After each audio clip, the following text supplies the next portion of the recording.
को इस उन्वान पर एक मजमून ज़बानी लिखना है। ये मजमून 150 से 200 अल्फाज पर मुश्तमिल होना चाहिए। इसमें आप वो सब लिख सकते हो जो आप अपने दादा दादी के बारे में जानते हो या महसूस करते हो। कोशिश करना जो आप लिख रहे हैं वो किताब का रटा हुआ ना हो, बल्कि रोज़ाना देखते और महसूस करते हुए होगा। क्या आप सभी तैयार हैं? आपका वक्त शुरू होता है। अब टाइम स्टार्ट नाउ।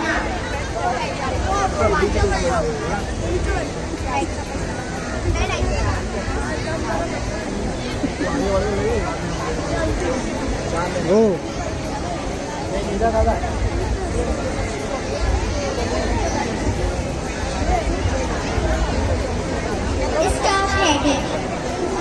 टीचर को पिला दे।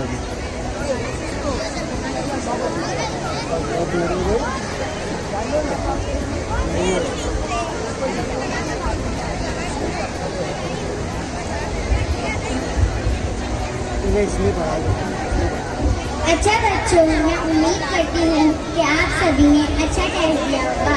इसका रिजल्ट मैं कल बताऊंगी।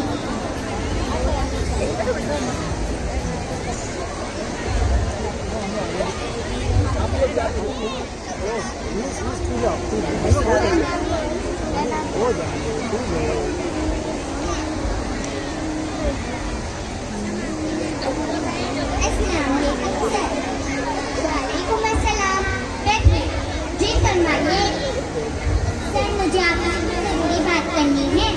बोलिए मैडम, आप बहुत परेशान लग रही है। बात ही कुछ ऐसी है। बताइए मैडम, क्या बात है? आज मैंने 7वीं क्लास के बच्चों का टेस्ट लिया। उसका उन्वान था मेरे प्यारे दादा जान और दादी जान। सभी बच्चों ने अच्छा टेस्ट लिया, लेकिन जब मैं हसन का मजमून चेक करी तो मैं बन रह गई। ऐसा क्या लिखा था हसन ने? आप खुद ही सुन लीजिए, आपको सारा मतलब समझ में आ जाएगा। जाइए हसन को बुलाकर लाइए।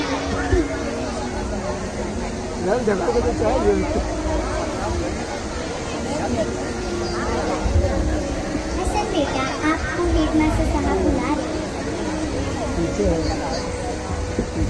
My coming sir. Yes coming. Hasan बेटा आओ, अंदर आओ, बैठो।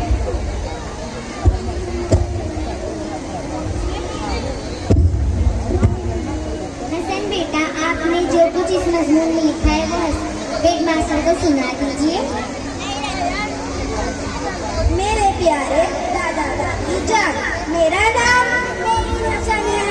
मैं 7वीं जमात का एक तालिबे इल्म हूँ। मैं अपने दादा दादी से बहुत प्यार करता हूँ और वो भी मुझसे बहुत प्यार करते हैं। मेरी दादी मुझे राजा रानी और परियों की कहानियाँ सुनाती है और मेरे दादा जान मेरे अब्बू के बचपन के शरारतों के किस्से सुनाते हैं। वो कहते हैं कि मेरे पापा मेरे ही जैसे हुआ करते थे, रखकर और शरारती। जब मेरे पापा छोटे थे, जब मेरे दादाजी उन्हें कंधे पर बैठा के मेला दिखाने ले जाया करते थे। जब कभी मेरे पापा खेलते खेलते गिर जाते तो वो रोने लगते। मेरे दादाजी उन्हें गोद में उठा लेते और प्यार करते तो वो चुप हो जाते। लेकिन आज जब मेरे दादाजी को उनके सहारे की जरूरत है तो वो अपनी जिम्मेदारी और फर्ज से पीछे हट रही है। मेरी अम्मी अक्सर दादा दादी को कोसती रहती।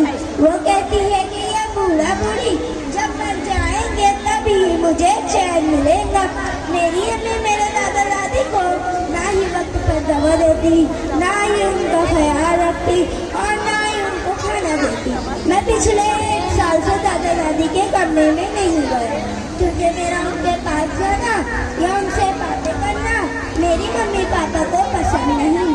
मेरे पापा कहते हैं कि वो पुराने जमाने के हैं और उनकी सोच भी पुरानी। अगर मैं उनके साथ रहूँगा या उनसे बातें करूँगा तो मैं जिंदगी में कभी आगे नहीं बढ़ सकूँगा। मैं अपने दादा दादी के साथ रहना चाहता हूँ। आई लव यू मेरे दादा दादी जान।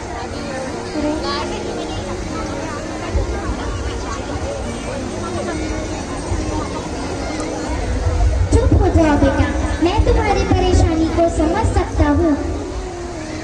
आज से आप अपने दादा दादी से दूर नहीं रहोगे, ये मेरा वादा है आपसे। अब आप अपनी में जाओ और मन लगाकर पढ़ो।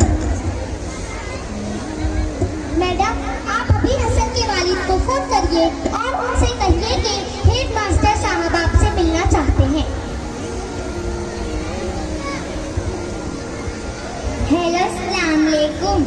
वालेकुम अस्सलाम। मैं हसन की टीचर बात कर रही हूँ। जी फरमाइए। आज आपको हेडमास्टर साहब ने कुछ जरूरी काम से बुलाया है। आप आज ही उनसे मुलाकात करें। क्या बात है मैडम? हसन की कोई शिकायत तो नहीं? जी नहीं, आप आज ही छुट्टी के वक्त उनसे मुलाकात करें। जी अच्छा, ठीक है। अस्सलाम वालेकुम सर। वालेकुम अस्सलाम। बैठिए। सर, आपने मुझे बुलाया? आपसे कोई जरूरी बात करनी थी, इसलिए आपको यहाँ बुलाया है। जी फरमाइए। क्या शरारत की है? जी नहीं, दरअसल हमारे स्कूल में एक उसूल बनाया गया है जिसके बारे में आपसे बात करना बहुत जरूरी था। आज से आप अपने बच्चे से उर्दू में बात नहीं करेंगे क्योंकि आपका बच्चा इंग्लिश मीडियम स्कूल का स्टूडेंट है। अगर आप इंग्लिश के अलावा उससे किसी और जबान में बात करेंगे तो वो इंग्लिश बोलना नहीं सीख पाएगा। उम्मीद है आप हमारा साथ देंगे। लेकिन सर, हमें तो इंग्लिश नहीं आती। हमने उर्दू मीडियम से तारीफ हासिल की है। सही बात की। ये तो बहुत ही मुश्किल है सर, बहुत मुश्किल है सर हमारे लिए। मुश्किल तो है लेकिन नामुमकिन तो नहीं। अगर आप कोशिश करेंगे तो कुछ ही दिनों में इंग्लिश बोलना सीख जाएंगे। लेकिन तब तक आप हसन से बात नहीं करेंगे because rules are equal for us. हम मानते हैं सर कि हमें नहीं आती, इसीलिए बच्चे का दाखिला इंग्लिश ताकि वो हमसे बेहतर तालीम हासिल कर सके और जिंदगी में कामयाब इंसान बन सके। इसका मतलब ये तो नहीं कि हम इसीलिए अपने बच्चे से बात करना बंद कर दे कि हमें इंग्लिश नहीं आती। ये तो बहुत ही गलत बात है। आखिर वो हमारा खून है, हमने उसे पैदा किया है। बिल्कुल दुरुस्त फरमाया आपने मिस्टर कमाल। हर माँ बाप यही चाहते हैं कि उनके बच्चे उनसे आगे निकल जाएं और लाइफ में कामयाब हो। वक्त के साथ हर पीढ़ी में बदलाव आता है जिसे हम जनरेशन गैप कहते हैं। आप कहना क्या चाहते हैं? मेरी समझ में कुछ नहीं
है, कितना भी हरा भरा क्यों न हो जाए, जड़ काटने से वो हरा भरा नहीं रह सकता। उसी तरह दादा दादी घर के सबसे ज्यादा एहतराम करने वाले और प्यारे अफराद होते हैं और खानदान के लिए काफी अहम होते हैं।